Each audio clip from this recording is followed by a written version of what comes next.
Selain handphone di tangan, ada satu benda yang susah lepas dari hidup kita. Tiap hari dipakai buat bungkus gorengan, sedotan minuman, atau jadi bagian benda-benda lainnya di sekitar kita. Dialah plastik. Benda ringan yang karena kuat dan praktisnya bikin disukain sama banyak orang. Tapi, masalah terus muncul, karena gara-gara ulah kita juga, sampah plastik kini jadi ada di tanah, di sungai, dan sampai bikin benua sendiri di samudra di sana. Sekarang, kita mungkin makin ngeri, mikirin seberapa banyak sih sebenarnya sampah plastik di dunia, dan sebahaya apakah mereka? Karena susah ngitung jumlah pastinya, bayangin aja gini. Tiap tahunnya ada ratusan juta ton plastik yang diproduksi dan 8 juta ton sampahnya dibuang ke lautan. Itu sama aja kayak buang 20 pesawat Boeing 737 setiap jamnya. Dan bayangin juga kalau butuh ratusan bahkan sampai selamanya buat plastik untuk bisa terurai sempurna. Artinya kalau udah terus begini, bakal ada 12 triliun ton sampah plastik atau setara berat 24.000 gedung Burj Khalifa, bangunan paling tinggi di dunia di tahun 2050 nanti. Jumlah itu bikin plastik yang berenang di air lebih banyak dibanding penghuni asli lautan. Sungguh mengerikan. Nah, berangkat dari alasan itulah kelompok kita memilih EcoBrick sebagai salah satu cara untuk mengurangi sampah plastik yang tidak dimanfaatkan.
Pada suatu hari, ada seorang wanita yang sedang santai di depan rumahnya sambil mencicipi makanan ringan.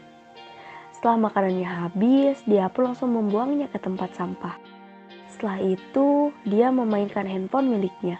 Kemudian, dia menemukan berita yang berisi bahwasanya Indonesia menempati posisi kedua. Sebuah penelitian di tahun 2015 menyebut Indonesia sebagai negara kedua penghasil sampah plastik terbesar di dunia setelah Tiongkok. Indonesia darurat sampah plastik dan itu ternyata terjadi beberapa tahun dari sebelum tahun ini. Sampah plastik menjadi masalah yang tak kunjung usai di berbagai negara dunia, tak terkecuali di Indonesia. Satu negara, apalagi dan Indonesia merupakan salah satu, ini bukan kebanggaan ya, penyumbang sampah terbesar di dunia dan sudah sering sekali. Dia mempengaruhi rantai makanan. Bagaimana prosesnya itu? Dan tak lama kemudian, muncullah ide yang menurutnya itu dapat membantu meminimalisir banyaknya sampah, terutama sampah organik yang lama terurai. Kemudian, dia pun menulis kata di atas kertas putih dengan tulisan organik dan anorganik. Kita tidak tahu apa yang akan dilakukan wanita tersebut. Dan ternyata dia menempelkannya di dua tempat sampah yang berbeda dengan kategori organik dan anorganik. Tiada lain, dia hanya ingin sampah tersebut bisa dibuang ke tempat sampah sesuai dengan kategorinya. Tak lama kemudian, datanglah seorang wanita berkerudung hitam yang akan membuang sampah tanpa melihat kategori sampah itu sendiri. Dan akhirnya, wanita yang memiliki ide tersebut segera mencegahnya dengan melemparkan senyuman manis yang dimilikinya, sambil memberi penjelasan mengenai kategori sampah itu sendiri. Beberapa lama kemudian, dia pun mengambil kantong sampah dengan kategori anorganik. Tiada lain, untuk membuat sesuatu yang menurutnya itu bisa meminimalisir menumpuknya sampah, terutama sampah yang cukup lama terurai seperti plastik dan lain-lain. Kemudian, sampah plastik tersebut dimasukkan ke dalam wadah untuk dicuci dan kemudian dijemur di terik panasnya matahari dengan tujuan agar bakteri-bakteri yang ada pada plastik tersebut itu mati.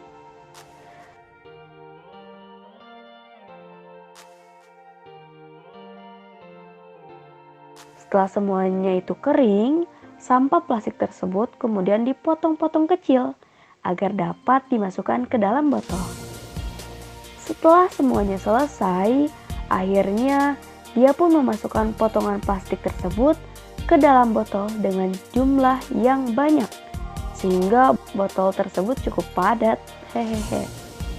Dan ternyata ide yang dilakukan untuk meminimalisir sampah tersebut yaitu EcoBrick.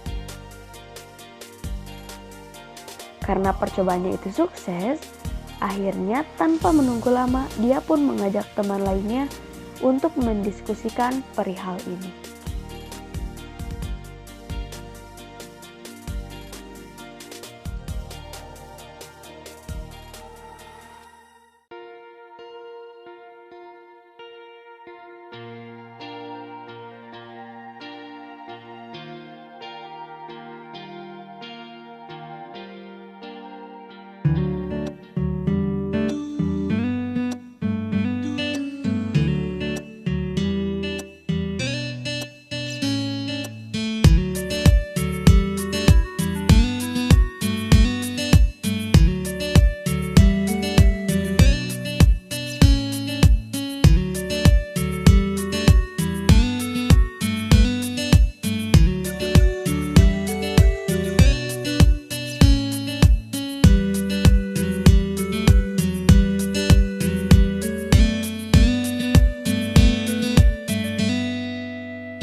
Ayo, Stop. Sampah plastik Dimulai dari diri kita oleh kita untuk kita dengan EcoBrick.